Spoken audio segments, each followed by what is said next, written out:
Great discussions. Really great people. All right, Kimberly.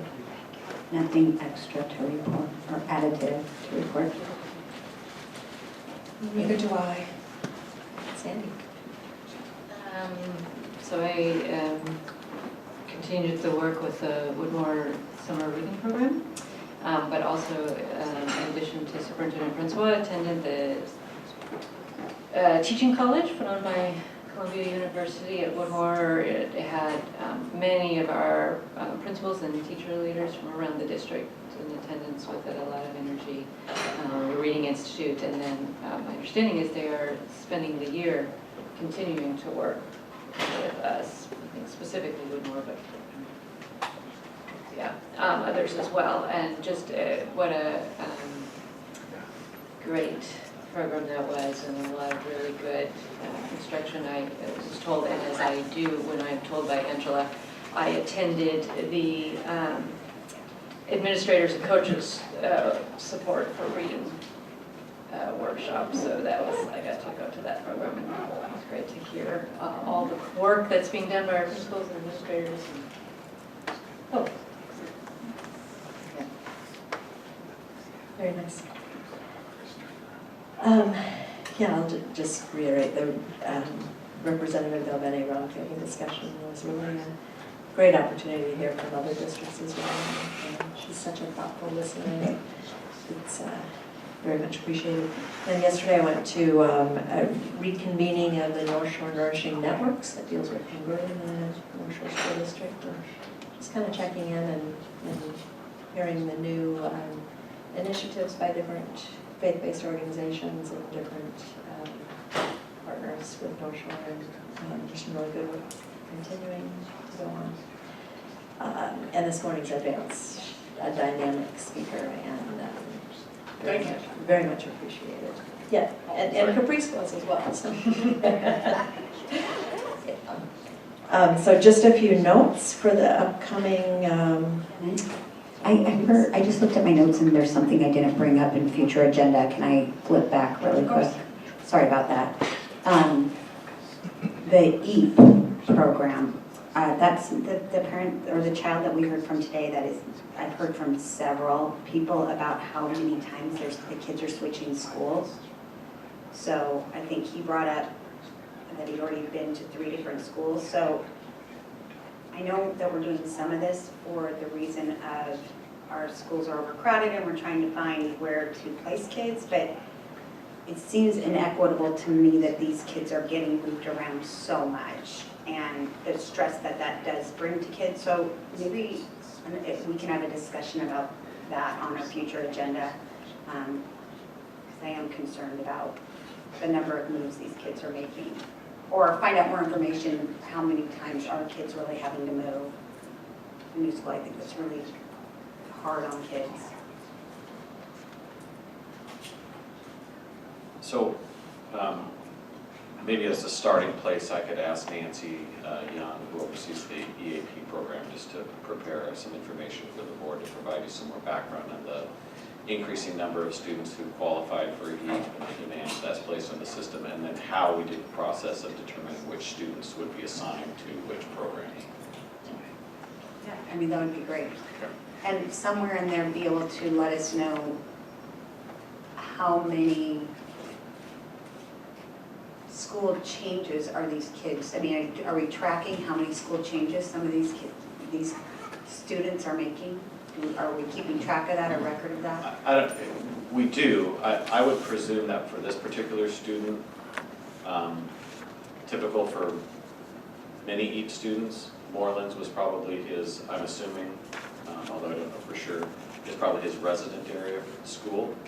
And then when he qualified for EAP, he was assigned at Shelton View. And then as the EAP program has grown and expanded to Sunrise, he was unfortunately one of the students who was selected to attend the new classes that were created at Sunrise. That's my presumption on all of this. Unfortunately, and you know other families also, so I wasn't, that's why I brought it up, because he was reminding me of something that I've been seeing emails go around about and discussion on the community site. There's unfortunately not enough new students were identified to populate entirely all of the 4 new classrooms at Sunrise, nor geographically did they necessarily come from places within the district that would make the most sense for them to attend Sunrise. So they're not the only family impacted, and it's unfortunate. We wish that we would have classroom space for somewhere more centrally located in the district, but Sunrise is one of our available spots that has classroom space right now.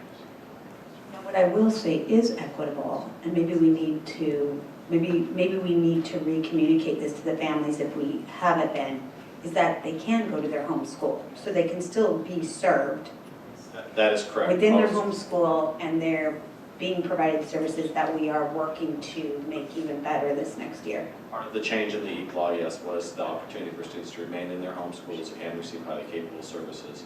The reality is that most families prefer to enter the EAP program rather than stay in their home school and receive highly capable services. So maybe we need to remind them in the letters that I don't know if we are, but this is a choice program and you can be served in your home It's school. very clear to them when they accept placement what their options are.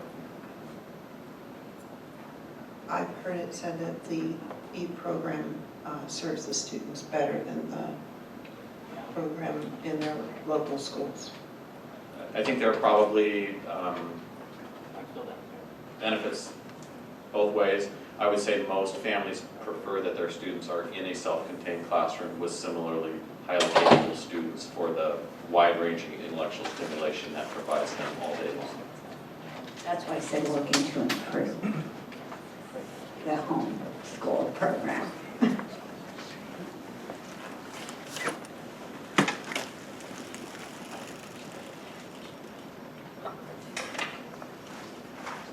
Just upcoming, Those are our ATM trainings.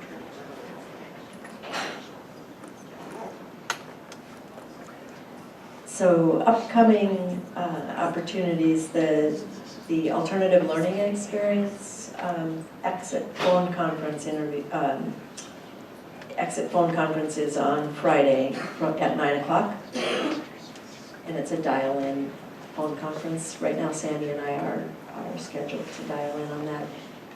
If board members want to do that. That's please let Friday's Cindy know. ALE exit conference. I have that on my calendar, but unfortunately, when I put things on my calendar in another time zone, sometimes things happen. What time is this? It's from 9 to 10. Yeah, If see, you it are, doesn't even close. Okay, yes.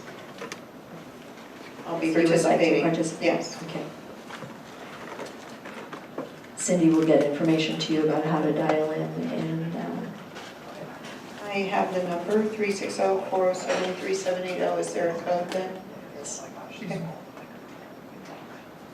Oh, then- didn't you send out directions and it included a code? I'm checking. I thought you gave me information because I put it in a special place so I wouldn't lose it. she'll send it out again, because she'll need to notify the auditor that you'll be participating as well.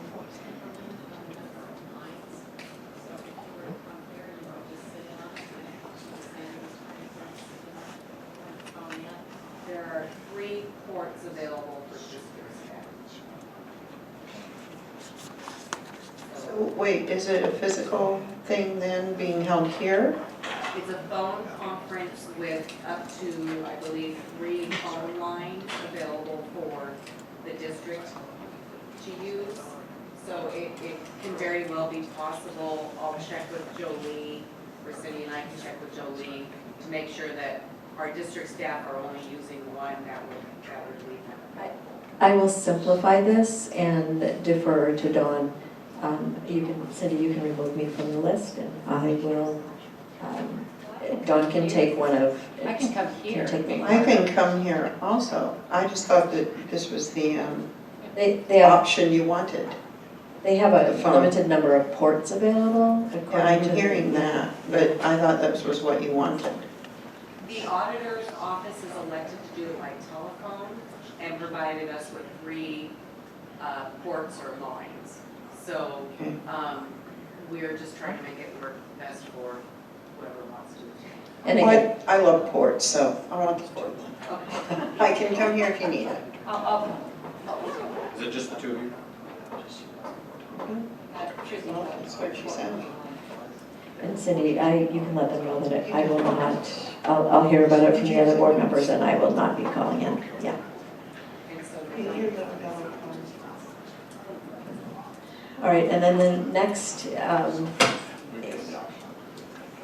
next equity diversity stakeholder meeting, where, we talked about 2 board members having an opportunity to participate. Amy and I were at the last one. The next one is coming up on the 14th of August at 2 p.m. in Larry's conference room. And Larry, can you just Yeah, I'll just explain clarify a little that bit more it's about that? it's a different meeting than the one that the 2 of you attended. So, as you know, part of the diversity equity plan is a larger stakeholder convening to, that would perhaps include cities, towns, faith-based organizations, et cetera, to come together to talk about the changing nature of our community and diversity and equity, and is there some collective action or response that we may want to consider as a larger community outside of just the school system. So Shannon on Friday will be facilitating a conversation with just a small gathering of stakeholders, DJ Vic from East Side Foursquare, Maureen Burton for Evergreen Health, somebody from UW Bothell, Bothell City Council member, just kind of representative of sort of what those larger organizations might be, just to have a very broad conversation about, is that kind of larger convening productive?